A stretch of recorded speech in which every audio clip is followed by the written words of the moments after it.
What's up, guys? My name's TB, and today we're talking about My Hero Academia, episode 60, season 3. And your boy got his license. I knew that he would, man. I knew that Midoriya would get his license. It's just like, he had to. He absolutely had to. There was some people who didn't get their license. I think those people were obvious. One of them, not so much. But let's just get right into this, man. Midoriya is so surprised because he sees his name there. He's looking with Mineta. Honestly, you guys know I don't like Mineta. Like, I don't really care if he would have passed or not. You see a couple shots of their friends passing too. Most of Class 1A actually does pass, except for a few people. Bakugo being one of them, and Todoroki being the other one. Also Anase. Anase doesn't pass either, but it was pretty obvious from last episode that Anase and Todoroki weren't going to pass. And you know what? Anase takes this like a champ. He really does. I'm glad that even though he doesn't like Todoroki, he could put that to the side and be like, you know what? This makes sense. I'm sorry for what I did. I'm sorry for my part and why we both lost. And Todoroki is being mature about this as well. He's saying, you know what? I still have some issues, some things that I didn't work out on my own, and you helped me to realize that. So we're cool, like we're good. Don't worry about it. I had my own part in this too. So they both kind of reconciled their differences, not completely, but enough to like put their egos aside and be like, listen, let's be mature about this. We both lost. We knew why. Obviously, Bakugo is pissed. It was probably because of his attitude towards the Huck that didn't make him pass. Because otherwise, he did just as good as anyone else in Class 1A that wasn't directly involved with dealing with the villain.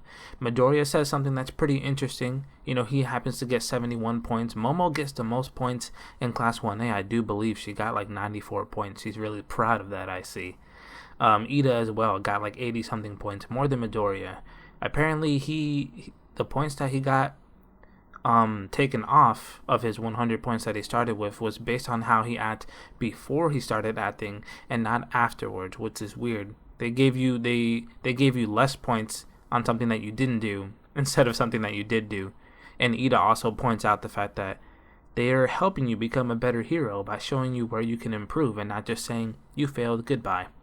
I think that's a really good thing. Midoriya also talks about how he wonders why, if there was no way of getting more points and you were only getting less points, what's the point in keeping people who have already failed? And then the announcer actually brings that up, which I'm glad that he did, because I was wondering that too. It wasn't a question that I thought to ask, but after Midoriya said, I was like, you know what, that does make sense. They want to actually keep all 100 students that passed the first part of the test. This second part of the test was just to weed out those who weren't exactly ready to get their license right away, but they plan on putting them through another course that's about to take like 3 months, and then they can take another test, and then even the people that didn't get their license this time will be able to get it again. So you see Anase, Todoroki, and Bakugo, they're like, yeah, for sure, we're ready for that. We are ready to take that test again once the time comes. They're trying to really pass, which is good, It's not like the 100 students that passed the first part of the test weren't good enough. It's just that they were lacking in certain areas, which is good.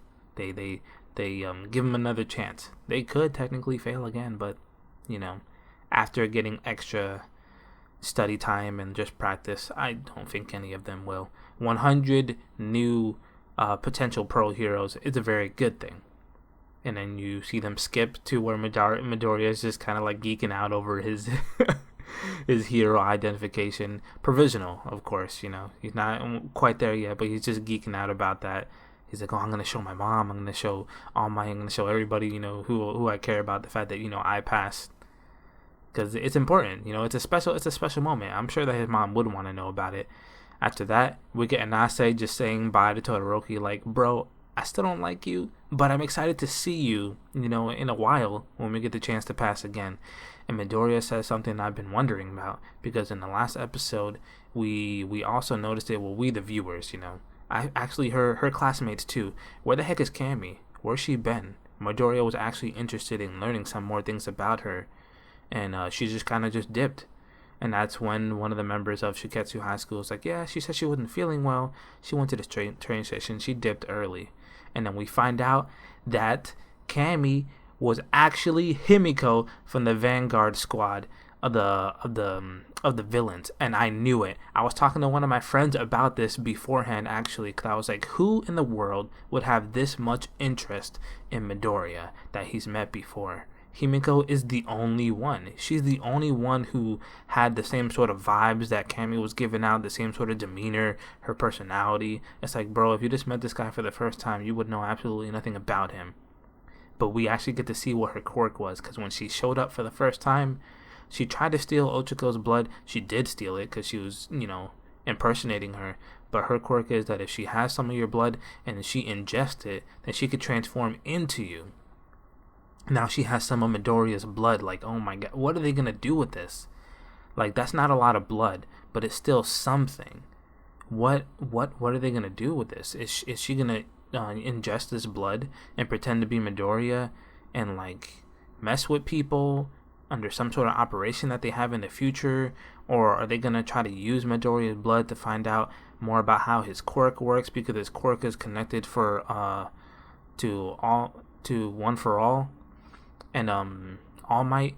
I don't know what they're gonna do with this, but she says that Shigaraki's gonna like the fact that she was able to get something. Like she get to see some of the pro heroes and or the ones who got their licenses and stuff. She has a lot of information. Is basically what I'm trying to say. She has a lot of information. She's got Midoriya's blood, and after this, they say that All Might is going to talk to One for All to see how he's doing, to like make things clear.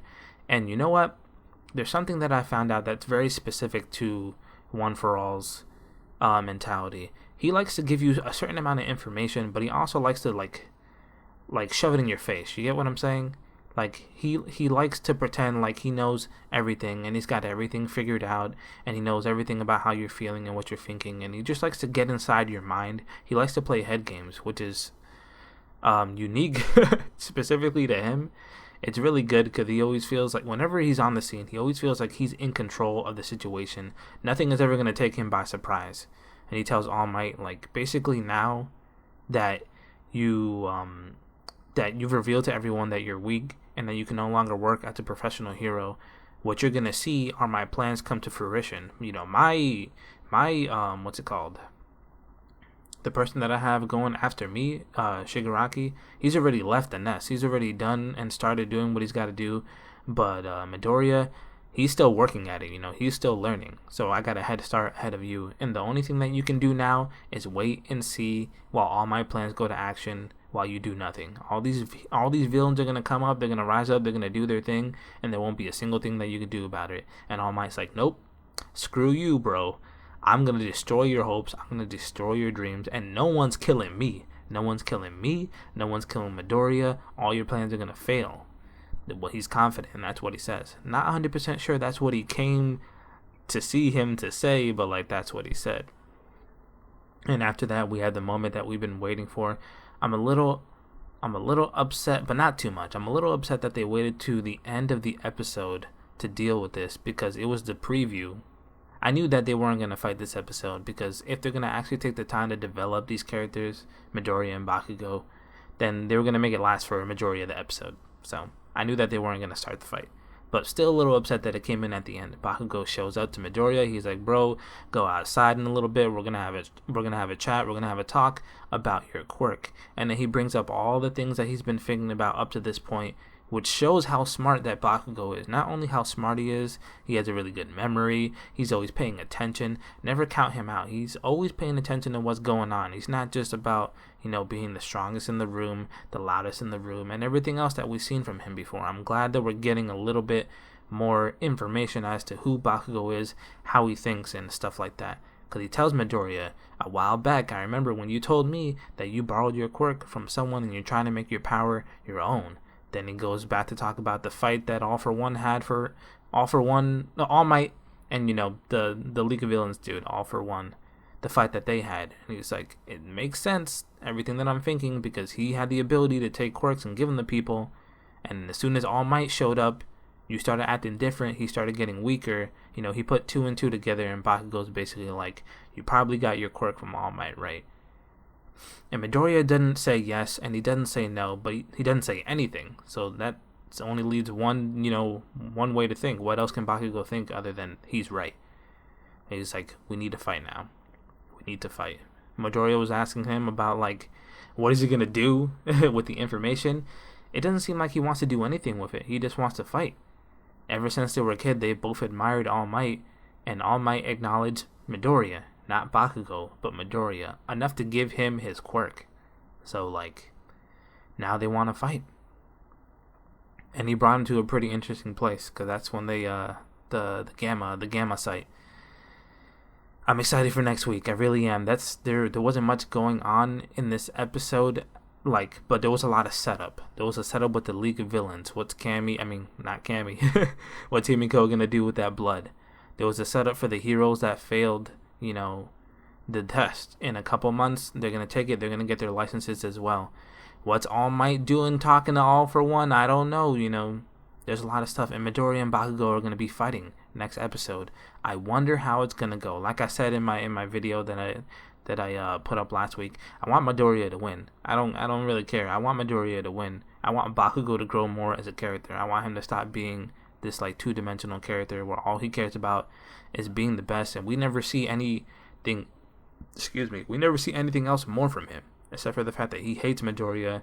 He wants to be the best, and that's it. I want him to grow a little bit more. Midoriya too. I want to see where the fight goes, because obviously from the preview it seems like he's hesitant to fight at all, but he knows that he's the only one who can deal with Bakugo's feelings as the way it is right now. So I'm excited. I really want to see this fight, and I want anyone to interrupt them. I want them to fight, and I want someone to win. No matter who that is. I'm sure it's going to be an amazing episode. So what do you guys think? I think that's it. That's it for this week. I really want to talk more about this, but I feel like that's as much as I can say for right now. I'm really excited for this fight, man. Really, I've been waiting for it. Everyone has been waiting for it for a long time. So let me know what you guys thought about this episode 60. Let me know what you guys thought about this review. Anything I can improve on, anything you want to talk about, put it in the comments. And I'll see you guys in the next one. Bye.